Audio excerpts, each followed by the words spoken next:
انسانوں کی پیدائش سے ہزاروں سال پہلے کا زمانہ، جب آسمانوں میں خدا کا ایک مقرب اور چہیتے بندے کی شہرت آئی، فرشتوں کو درس دینے والا استاد، جس کو اللہ نے ایک بلند مقام عطا کیا تھا، لیکن ایسا کیا ہوا کہ اس نے خدا سے بغاوت کر لی اور دربار الہی سے دھتکار دیا گیا۔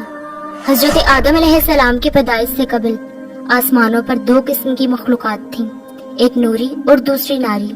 نوری مخلوق نور سے پیدا کیے گئے تھے، جسے ملائکہ یا فرشتے کہا جاتا ہے۔ یہ ہر دن ہر رات بس عبادت الہی میں مصروف رہا کرتے تھے، اور ان کے یہاں نہ عورتیں ہوتی تھیں اور نہ ہی ان کی نسل چلتی تھی۔ دوسری مخلوق ناری یعنی کہ جنات تھے، جو آگ سے پیدا کیے گئے۔ ان کی عورتیں بھی ہوتی تھیں اور ان کی نسل بھی خوب پھیلتی تھی۔ خدا نے انہیں اپنی حمد و ستائش کرنے کے لیے بنایا تھا۔ یہ سب اللہ کے آسمانی لشکر تھے۔ وہ اس مقصد کے لیے بنائے گئے تاکہ اپنے خالق و مالک کو جانے، اس سے شادمان ہو، ہمیشہ تک اس کی خدمت اور عبادت کریں۔ انہی مخلوقات میں ایک معزز ہستی اسرائیل تھا۔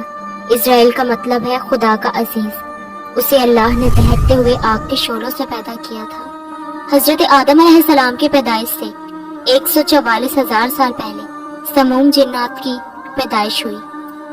یہ جنات کا بابائے آدم تھا۔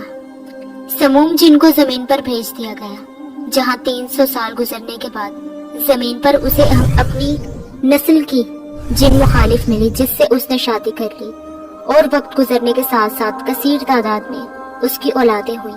ابتدا میں تو یہ قوم جنات اللہ کی فرما بردار اور اطاعت گزار رہی، لیکن بہت جلد یہ سرکش اور نافرمان ہو گئے۔ جب ان کی بدعمالیوں کی حد پار ہو گئی تو کثیر تعداد میں جنات نے موت کا ذائقہ چکھا۔ اس دوران جو نیک جنات تھے وہ باقی بچے اور ان کی نسل آگے بڑھی۔ انہی جنات میں ایک مشہور جن چلیپا تھا۔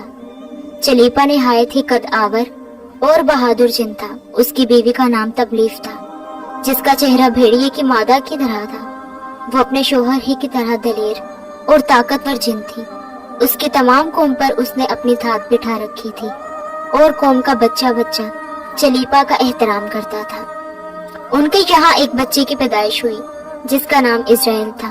اسرائیل، اس میں اپنے ماں باپ والی خصوصیات شامل تھیں، یعنی وہ نہایت ہی سرکش، مکار، بہادر اور طاقتور تھا۔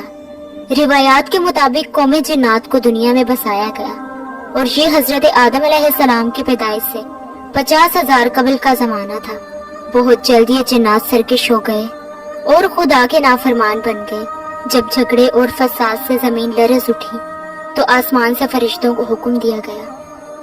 جنگ ہوئی کہ جس میں اسرائیل کے ماں باپ نے جنگ کی، لیکن فرشتے ان پر غالب آ گئے۔ فرشتوں کا وار ان جنات پر اس طرح پڑتا کہ وہ اشک کھا کر گر پڑتے۔ اسی جنگ کے دوران اسرائیل کے ماں باپ مارے گئے اور قوم جنات کے سرکش جنات کو قیدی بنا لیا گیا۔ ان قیدیوں میں اسرائیل بھی شامل تھا۔ فرشتے جب اسے بارگاہ الہی میں لائے تو انہیں حکم ہوا کہ اسرائیل کی بہترین تربیت کرو۔ چنانچہ فرشتوں نے اللہ کے حکم کو تسلیم کیا، عبادت، ریاضت کے طریقے اور آداب سکھائے۔ اس طرح وہ بہت جلد اللہ کا مقرب ترین بندہ بن گیا۔ ایک وقت ایسا آیا کہ اسرائیل اللہ کا سب سے چہیتا عبادت گزار بن گیا۔ وہ ایسی عبادت کرتا کہ جس میں اس کا کوئی ثانی نہ ہوتا۔ بس حکمت و دانشوری میں بھی اسے کمال حاصل تھا۔ اسرائیل اپنی عبادت اور ریاضت کی وجہ سے اس درجے پر فائز ہو چکا کہ اسے فرشتوں کا معلم قرار دیا گیا۔ وہ 40 برس تک جنت کا خزانچی تھا، 80,000 برس تک فرشتوں کا ساتھی تھا۔ جس ممبر پر بیٹھ کر اسرائیل فرشتوں کو درس دیا کرتا تھا، اسی ممبر کے نیچے حضرت جبرائیل، میکائیل، اسرافیل بیٹھ کر اس کی درس و تدریس کو سنا کرتے تھے۔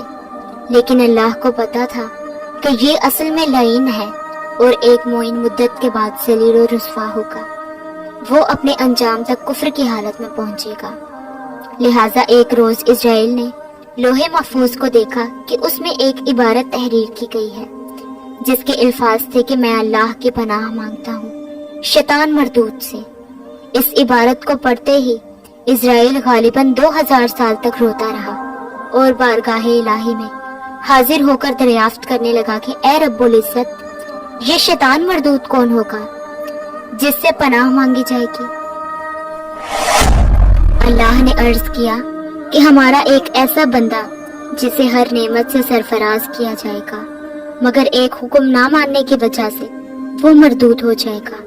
اسرائیل نے خواہش کی کہ میں اس ملعون کو دیکھنا چاہتا ہوں کہ جس پر اللہ کی جانب سے عرض کیا گیا کہ تو جلد اسے دیکھے گا۔ اسرائیل ہر لمحے اس سوچ میں غمگین رہتا کہ آخر وہ ملعون کون ہوگا جو خدا کا حکم نہ ماننے کی وجہ سے دھتکارا جائے گا؟ کون ہوگا کہ جو خدا کا حکم نہ ماننے کی جرات کرے گا؟ اس خوف سے وہ مزید عبادت اور توبہ میں مصروف رہنے لگا، یہاں تک کہ ہزاروں سال گزر گئے، جب ایک روز اسرائیل کو معلوم ہوا کہ اللہ تعالیٰ نے ایک قوم مخلوق پیدا فرمائی ہے جس کے لیے دنیا کے ہر کونے سے مٹی کو جمع کیا گیا ہے۔ اللہ نے حضرت آدم کے پتلے کو اپنے دست سے قدرت سے بنایا اور یہ بغیر روح کے 40 سال تک اسی حالت میں پڑا رہا۔ فرشتے جب اس کے پاس سے گزرتے گھبرانے لگتے، ان میں سب سے زیادہ گھبرانے والا ابلیس تھا۔ یہ اس کے پاس سے گزرتا تو اسے مارتا، جس کی وجہ سے اس جسم سے ایسی آواز نکلتی جیسے کھنکھناتی مٹی ہو۔ اور پھر وہ دن آ ہی گیا کہ جب رب العالمین نے فرشتوں سے کہا کہ میں زمین پر اپنا نائب بھیج رہا ہوں، وہ زمین پر میرے احکامات کو نافذ کرے گا۔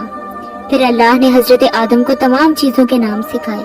پھر فرشتوں سے کہا کہ اس آدم کو سجدہ کرو، لہٰذا انہوں نے سجدہ کیا، مگر اسرائیل نے سجدہ کرنے سے انکار کر دیا۔ اللہ نے فرمایا کہ تجھے سجدہ کرنے سے کس چیز نے منع کیا؟ جبکہ میں نے تجھے حکم دیا۔ اس نے کہا کہ میں اس سے بہتر ہوں، کیونکہ مجھے آگ سے بنایا گیا ہے اور یہ تو محض مٹی کا ایک پتلا ہے، میں اسے سجدہ نہ کروں گا۔ جیسے تو نے سڑے ہوئے کھنکھناتے ہوئے گارے سے بنایا ہے۔ بس اللہ نے اسے اپنے دربار سے نکال دیا۔ بس وہ کہنے لگا کہ قیامت تک میں انسانوں کو بہکاؤں گا۔ پھر اللہ نے کہا کہ جو تیرا کہنا مانے گا میں اسے جہنم میں داخل کروں گا۔ اور یوں بارگاہ خداوندی سے دھتکارے جانے کے بعد اسرائیل ابلیس بن کر زمین پر پھینکا گیا، جو کہ شیطان کی شکل میں آ گیا۔ اپنے غرور و تکبر کی بنا پر اس کی ہزاروں سال کی عبادت اور ریاضت ضائع ہو گئی اور اسے عرش سے فرش تک پھینک دیا گیا۔ اسلام کے علاوہ دوسرے مذہبی کتابوں اور عقیدوں میں بھی ابلیس یا اسرائیل کا ذکر ملتا ہے۔ یونانی کتابوں میں اسے اپولین اور کتاب مقدس میں لوسیفر یا سیٹن کہا گیا ہے۔ زمانہ قدیم سے ہی منفرد مذہبی گروہ اور اس شیطان لوسیفر کی پوجا کرتے آ رہے ہیں، جن کا ماننا یہ ہے کہ شیطان کا بغاوت کرنا بالکل درست تھا۔ وہ اسرائیل کو ایک عظیم قوت قرار دے کر خدا کے مخالف میں کھڑا کرتے ہیں اور شیطان کی عبادت کرتے ہیں۔ اس مذہب کے ماننے والوں کو سیٹنسٹ کہا جاتا ہے، اور روایتوں کے مطابق ابلیس کی موت کا وقت اسرافیل کے پہلے اور دوسرے سور پھونکنے کے درمیان کا وقت ہے۔